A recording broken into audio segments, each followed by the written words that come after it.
Ayan, so good morning po sa ating lahat. Hiyang-hiya ako kasi mas magaling yung baby sumayaw kaysa sa akin. Pero yun po, magkakaiba po tayo ng gift, okay? Ayan, so today I am so blessed to give my testimony. So magandang umaga po, ako po si Jennifer Dian Rabanera. So, disciple po ako ni Pastor Dan,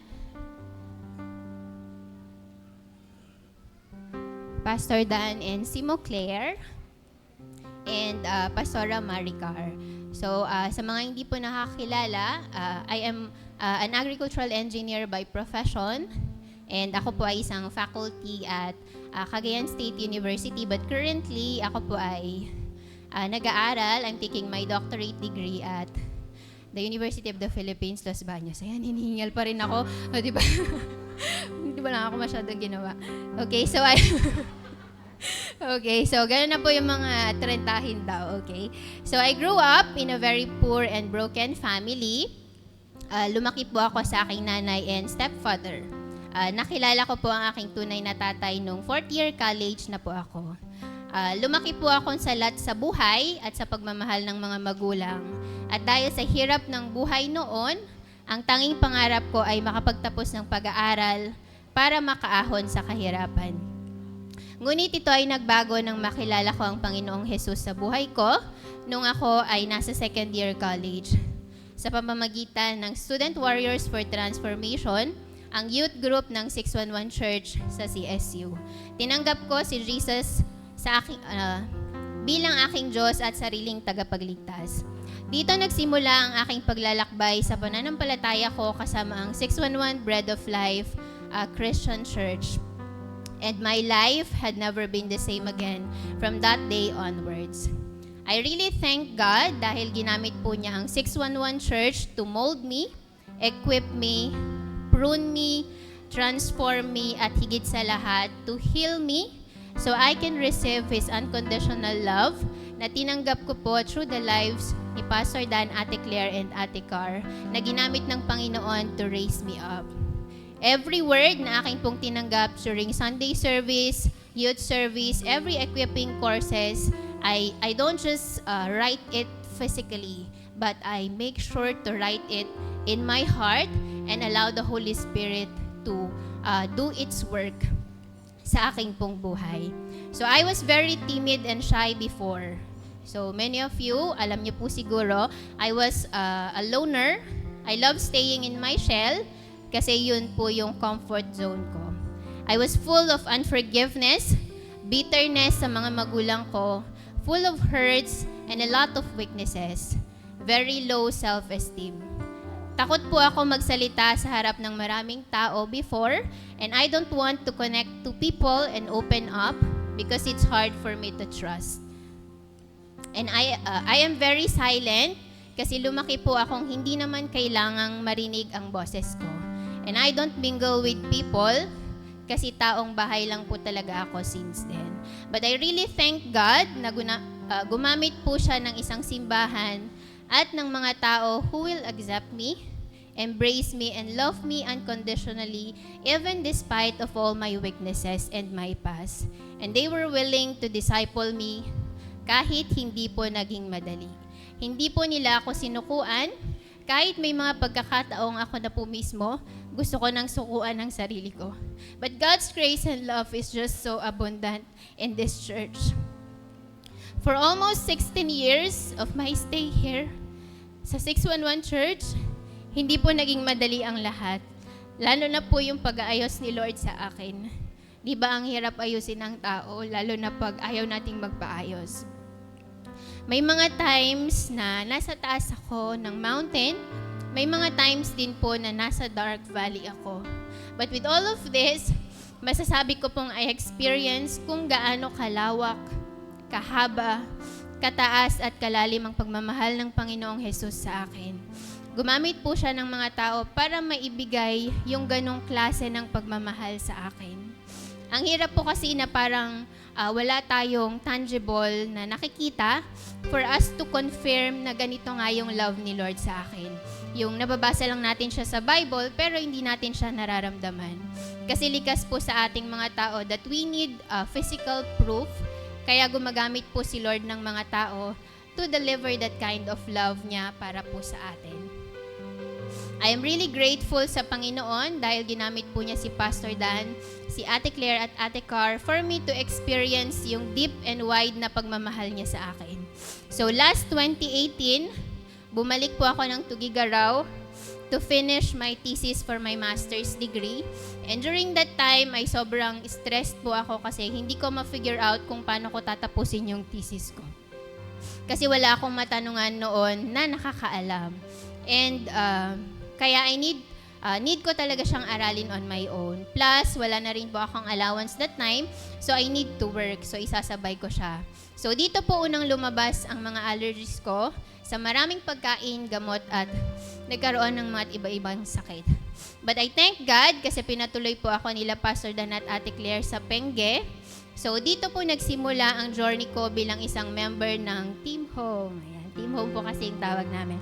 So, I thank God kasi hindi lamang po nila ako pinapasok sa kanilang bahay, sa bahay ni Pastor Bert, but they provided me a home away from home. A home na hindi ko naranasan even with my own family. I really appreciate yung mga times na nagluluto si Ate Claire ng ibang ulam pag alam niyang allergic ako dun sa ulam. And yung mga sobrang na-appreciate ko yung mga heart-to-heart talk namin kahit nasa kitchen lang kami. And si Pastor Dan, sobrang na-appreciate ko yung patience niya sa paghatid sundo sa akin sa school kahit madalas nalilate na akong lumabas kasi nag-overtime ako. And so, yung prayer ko talaga is dapat next year pag bumalik ako, may sarili na ako sa sasakyan, Lord. Kasi tumatanda na si Pastor Dan. And para pwede ako mag-overtime. Joke lang. Okay? So, they did not just embrace me and love me, but they raised me up sa kung sino na po ako sa ngayon. They guided me in every decision na aking pong ginagawa in all the aspects ng buhay ko. Be it in my family, my workplace, sa ministry, or even in my love life. Kasi natuto po ako to open up sa kanila because I trust their love for me. They did not just love me, but even my family. Kaya naman po kahit hirap ako dati to love and honor my parents dahil sa pagiging legalistic ko, unti-unti ay natutunan ko din po dahil hindi nagsawa sila Pastor Dan and Ate Claire to give that unconditional love sa akin so I can also give the same kind of love to my parents. Lagi po nila ako nire-remind to always consider yung welfare ng parents ko at wag na wag sasaktan ang damdamin nila. And laging bilin po sa akin ni Pastor Dan that never get tired in doing good, lalo na sa family mo. Kaya naman po kahit hirap ako, yun po yung ginagawa ko. And I let them see and feel God sa buhay ko. And now I thank God kasi kung dati yung nanay ko, persecutor ko siya, now she learned to acknowledge si Lord sa buhay ko at naging positive na ang outlook niya sa buhay. So in my work and career, I really felt God's hand sa support po nila Pastor Dan and Ate Claire. So lahat ng kaganapan sa work, I made sure na updated po sila because I need their covering and most especially their prayers, lalo na po pag may mga challenges or problems. Grabe po yung love and support nila sa akin. I remember one time, may mga advice ako na magte-test ng device nila sa isang cacao farm sa Baggao. And that time, mag-commute dapat ako kasi kailangan ko makita yung testing. Pero grabe po talaga yung support nila sa akin dahil sinamahan po nila ako papuntang Baggao. So sabi ko, Lord, grabe naman. Hanggang dito, sinamahan talaga nila ako. At kahit hanggang ngayon, sinasamahan pa rin po nila ako na kumuha ng mga peanut samples naman for my dissertation. And many times, I have already testified kung gaano na po ako prinomote ng Panginoon sa workplace ko. And I believe na dahil din po yun sa prayers nila para sa akin. Minsan, tinatanong ako ng mga namimit kong faculty din from other universities kung anong ginawa ko at paano ako na-promote ng ganun na lamang kabilis. Ang lagi ko pong sagot, si Lord ang gumawa. All by His grace and favor. And even in my professional career, I always seek yung advice ni Pastor sa mga decisions na ginagawa ko. And I always consider yung mga sinasabi niya kasi confirmation din po siya ng sinasabi ni Lord sa akin. And in my ministry, I really thank God kasi ginamit niya si Pastor Dan to raise me up as a preacher of His Word. At ginamit niya si Ate Claire to raise me up as a prayer warrior. So dati, takot na takot po ako to speak sa harap ng mga tao. During recitation, kahit hindi po ako yung tinatawag as in nanginginig na ako that time. And but I really thank God that this church equipped me and helped me to overcome yung fear ko. Nag-open po sila ng platform so God can develop me. And hindi rin po naging madali ang lahat. May mga pagkakataon na nagko-comment din po si pastor sa preaching ko, but I took it all as things for improvement. So lagi niya ako nire-remind to always die on myself whenever I stand, and all will be well. And oftentimes, I don't actually see myself doing well sa pulpit ministry. Kasi madalas feeling ko kulang, hindi ko na ibibigay yung best ko. But there was this one time na sinabihan ako ni Pastor Dan that I have a gift sa preaching. Tapos sabi ko, grabe ka Lord mag-encourage. Yung may confidence si Lord sa akin, may confidence yung leader ko sa akin. Kahit ako mismo sa sarili ko, parang minsan nawawalan ako ng wala akong tiwala or believe sa sarili ko. So sa cell grouping naman po, I thank God kasi tinutulungan nila ako to lead my cell group. So remember, yung aking family background, I have actually 1% social battery. Okay. So yung pagsa-cell group po ay sobrang struggle po siya sa akin. But I really thank God na, alam mo yun, sila po yung nag-guide sa akin to raise me up as a leader para yung kind of love na tinatanggap ko po from them ay maibigay ko rin po sa mga cell members ko po. And last is sa love life naman po. Ayan, di ba meron? Akala nyo wala. Okay? So, ngayon lang po ako mag-share about this aspect ng buhay ko. Kasi I believe it should be private. Though open po siya kay Pastor Dan and Ate Claire.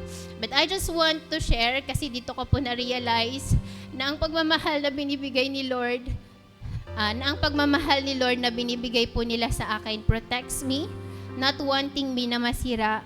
Kaya naman po may mga pagkakataon na itinutuwid din po nila ako with the truth of the word, full of grace and love, and lead me back to the right path.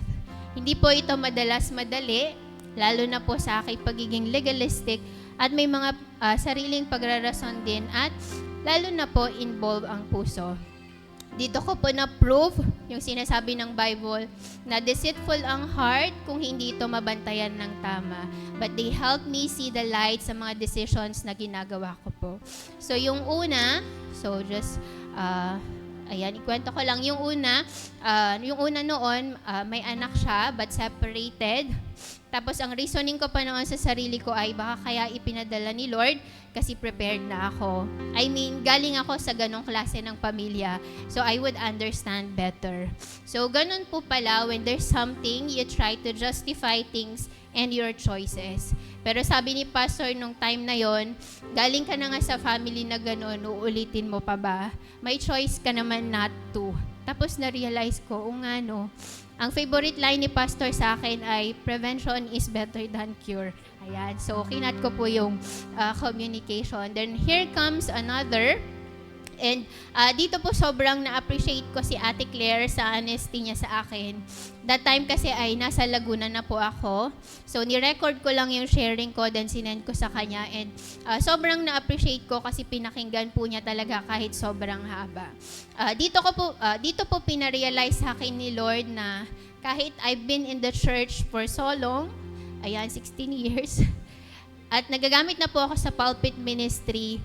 I am already taking my doctorate degree.